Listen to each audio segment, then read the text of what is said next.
I want to pick up on a comment that has been left, which I found rather entertaining.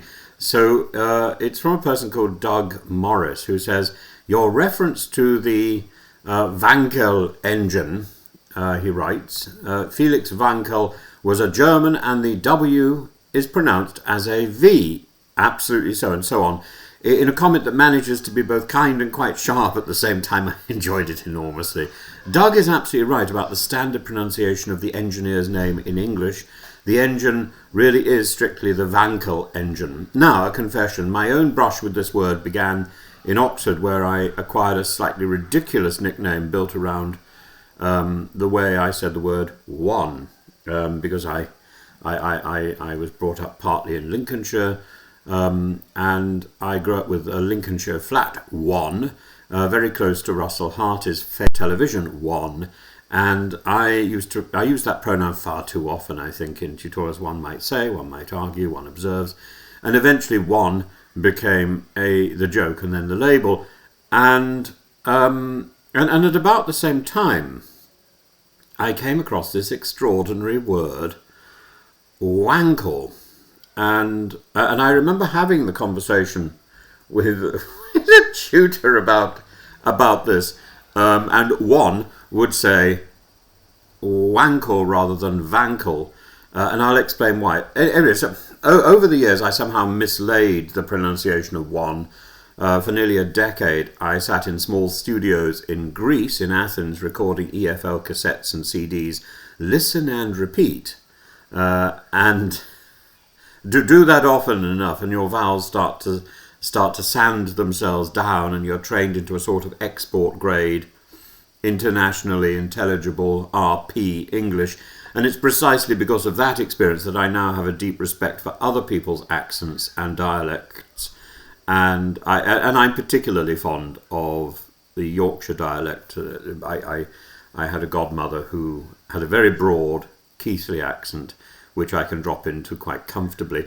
I know what it costs to file these accents down. I would rather live in a country where Raina keeps her Ashton underline vowel than one where everyone sounds like a weary continuity announcer. So Doug's point about pronunciation, I think, matters, both in his reference to Angela Rayner and his reference to Wankel. For the German engineer, it is indeed Wankel, but for the word I enjoy, it is slightly different. There is an older English adjective, Wankel, spelt the same way, meaning unsteady, unstable, liable to wobble. It comes from Old English, Anglo-Saxon, and predates Felix Wankel by many centuries. It is a perfectly respectable, slightly archaic English word that has been almost completely eclipsed by a coarser modern usage, and that, I think, is a pity. We lose not just politeness but nuance. I'm quite serious about wanting to rescue such words. Language is a kind of memory, and when we allow useful, precise adjectives to die, discrete adjectives to die, public debate becomes thinner and more hysterical. To be able to say the policy is Wankel in the older sense, unstable, slightly ill-balanced, unable, liable to shake itself apart, is far more interesting than simply saying that it's a disgrace, I think.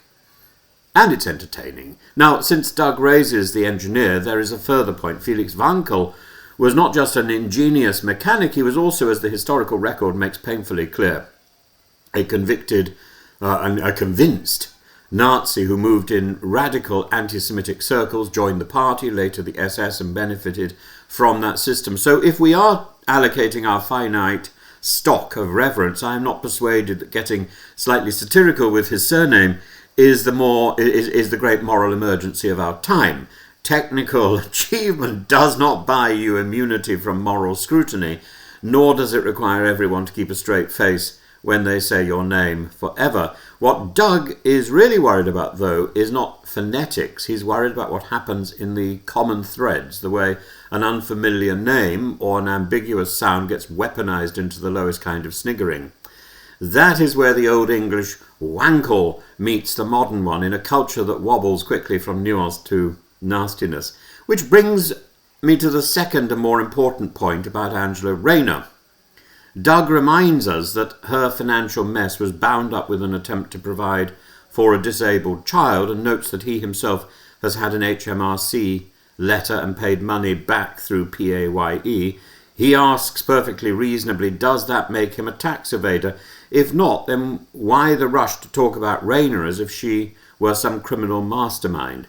Here, accent, class and pronunciation start to matter again. When a working class woman with a strong regional voice makes an error, it is instantly read by some as proof that she was never really fit for high office. When someone from a more conventional background does something far worse, it is treated as an unfortunate footnote in an otherwise distinguished career.